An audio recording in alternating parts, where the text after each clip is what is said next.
Mummy जी, अब आपके अकेली के चक्कर में ना मैं सबके मुंह का टेस्ट नहीं खराब कर सकती हूँ। आपको जो मिले ना तो चुपचाप से खा लिया करो। बहू, बस मैं इतना कह रही थी, डॉक्टर ने ना मुझे मसालेदार सब्जी खाने से मना किया है। मम्मी जी, हमसे तो कम मसाले वाला खाना खाया नहीं जाता। अब आपके चक्कर में हम बिना मसाले वाला खाना थोड़ी ना खाएंगे। अब कल से ऐसा करूंगी, आपकी सब्जियां ना बिना तड़के के अलग से निकाल दूंगी। नहीं तो आप जेठानी जी को कह दो, आपके लिए अलग से खाना बना दिया करेंगे बिना मसाले वाला। वाह रे वाह मेरी चालाक देवरानी। मैं क्यों बनाऊं मम्मी जी के लिए कम मसाले वाला खाना? मेरे पास इतना फालतू टाइम नहीं होता। जिसके पास फालतू टाइम है ना वही बना ले। ऐसा है जेठानी जी, फालतू टाइम तो मेरे पास भी नहीं है। और वैसे भी ना आपको घर के एक्स्ट्रा काम क्या बता दो, आपका तो मुंह सा ही बन जाता है। मुंह मेरा नहीं, मुंह बनता है तेरा। और जो मेरे हिस्से काम है वही तो करूंगी। तेरी तरह थोड़ी मम्मी को मस्का लगा के कभी धनिया साफ करा लिया, कभी सब्जी कटवा ली। 100 काम तो तू मम्मी से ही करवा लेती है और अपना मतलब निकलते ही मम्मी को पूछती भी नहीं है। क्या जेठानी जी, मतलब निकलने के बाद मैं मम्मी जी को नहीं पूछती? पूछती तो आप नहीं हो। परसों आपकी बहन का फोन आया था, उसके बेटे का जन्मदिन है, वो सबको बुला रही है। आपका फर्ज बनता था कि मम्मी जी से बात करानी थी आपको। आपने क्या करा, खुद ही प्रधान बन गए और हमें आके कहते हैं मेरी बहन के बेटे का जन्मदिन है, सबको चलना है। ऐसे थोड़ी ना जाया जाता है। तुम दोनों लड़ा मत करो। तुम जैसा खाना दे दोगी मैं वैसे खा लूंगी, नहीं तो खुद बना के खा लूंगी मैं। रोहित के बर्थडे पर ना ये चूड़ियां पहन लूंगी, ये मेरी साड़ी के साथ मैच भी करेंगी। बहू, मैं कीर्तन में जा रही हूँ, 2 घंटे में आ जाऊंगी। ठीक है मम्मी जी, जाओ। हाँ मम्मा, गुड़िया के पापा तो कह ही रहे थे कि वो मुझे और गुड़िया को ना दुबई बुला लेंगे और हम तो वहीं सेटल हो जाएंगे। वैसे भी ना वहाँ का एनवायरनमेंट यहाँ से तो अच्छा है। बेटा, ये तो बहुत अच्छी बात है, तू दुबई जा रही है, लेकिन एक बात बता, तू अपनी सास को तो साथ लेके जाएगी ना दुबई? मम्मा, मैं तो नहीं रखूंगी अपनी सास को अपने साथ। वो मेरी देवरानी के साथ ना यहीं इंडिया में रह लेगी। अच्छा मम्मा, मैं फोन रखती हूँ। मेरी सास ना कीर्तन में गई है, मैं देवर जी से ना इस घर को बेचने के बारे में बात कर लेती हूँ। नहीं राजीव, ये वाली सोसाइटी ज्यादा अच्छी लग रही है, इसके अंदर तो कोई जिम भी है। अरे यार, आप ये देख रही हो, 10 साल पुरानी कंस्ट्रक्शन है ये। भैया जी, मुझे आपसे बहुत जरूरी बात करनी है, क्योंकि मम्मी जी गई है कीर्तन और यही सही मौका है आपसे बात करने का। हाँ भाभी जी बोलो, क्या जरूरी बात करनी है आपको? वो क्या है ना भैया, गुड़िया के पापा ने आपसे बात की होगी ना इस घर को बेचने की, उसी बारे में बात करनी है। हाँ भाभी, मेरी भाई से बात हुई थी।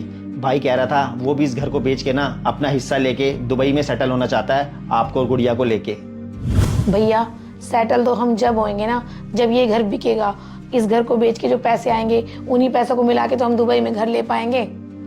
भाभी जी, डॉली और मैं भी यही चाहते हैं कि हम भी इस घर को बेच के अपना हिस्सा लेके ना मुंबई में एक फ्लैट ले लें।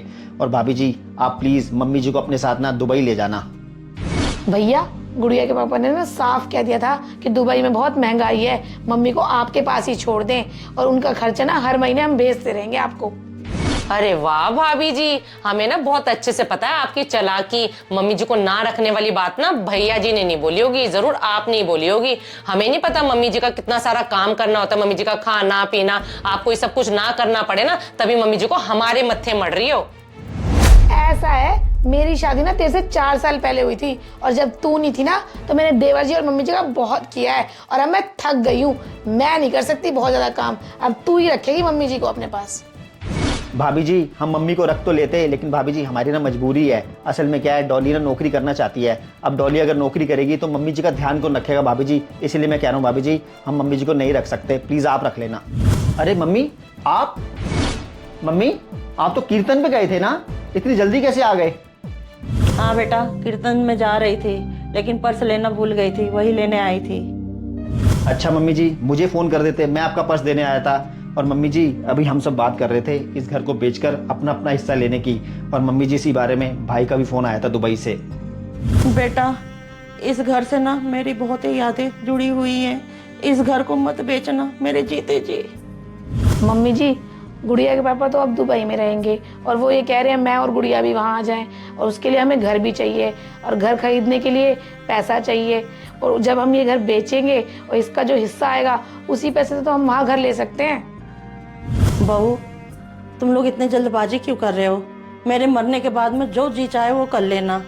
बेटा, तुझे तो अच्छी तरह से पता है तेरे पापा और मैं एक एक पैसा जोड़ के इस घर को बनाए। हाँ मम्मी, मुझे बहुत अच्छे से पता है आपने और पापा ने मिलकर इस घर को बहुत मेहनत से बनाया है।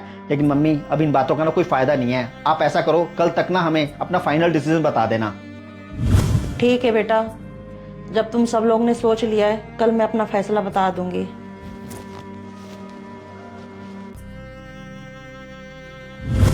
डॉली, वैसे इस बुक को पढ़ते पढ़ते ना मैं तो इसमें खो सा गया हूँ। मैं पढ़ लूँ फिर तुम्हें दूंगा। ठीक है। अरे मम्मी जी, आप? बेटा तुम सब लोग सही कह रहे थे, इस घर का बंटवारा हो जाना चाहिए और मैं भी अपनी जिम्मेदारियों से मुक्त होना चाहती हूँ जल्द से जल्द। अच्छा भाभी जी, आप भी आ गए।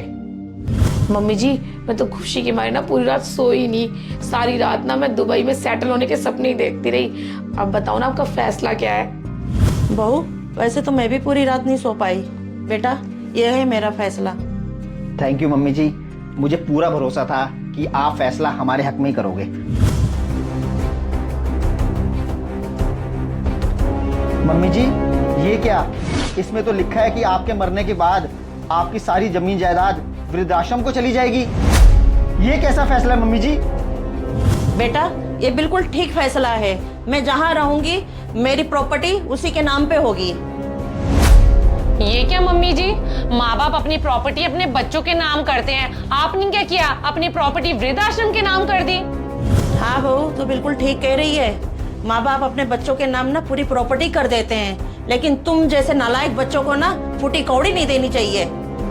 मम्मी जी, एक तो हमसे पूछे बगैर आपने अपनी सारी प्रॉपर्टी वृद्धाश्रम वालों के नाम कर दी, ऊपर से मैं नालायक कह रही हूँ। क्या मतलब है मम्मी जी आपका? कोई बात नहीं बेटा, मतलब मैं तुम्हें समझाती हूँ। अच्छा हुआ मैं कल पर्स भूल गई थी। बहू, मैं कीर्तन में जा रही हूँ, 2 घंटे में आ जाऊंगी। अरे, मैं तो पर्स घर भूल आई, जाके ले आती हूँ मैं। भैया, गुड़िया के पापा ने ना साफ कह दिया था कि दुबई में बहुत महंगाई है, मम्मी को आपके पास ही छोड़ दें और उनका खर्चा ना हर महीने हम भेजते रहेंगे आपको।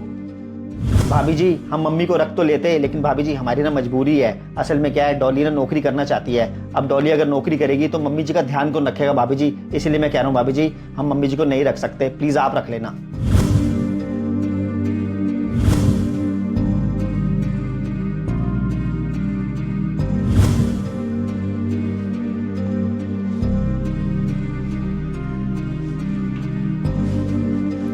लीजिए मैम आपकी प्रॉपर्टी के पेपर। आपने जैसा कहा था हमने वैसा कर दिया है। अब आपके मरने के बाद सारी आपकी प्रॉपर्टी वृद्धाश्रम के लिए चली जाएगी। अच्छा हुआ मेरे सही समय पे आंखें खुल गई, नहीं तुम लोगों की वजह से मैं सड़क पे आ जाती। एक अकेली माँ अपने सारे बच्चों को पाल सकती है, वो सारे बच्चे मिलके अपनी माँ को नहीं पाल सकते। यही दिन देखने के लिए माँ अपने बच्चों को पाल पोस के बड़ा करती है। ऐसी औलाद ना हो तो तभी अच्छा है।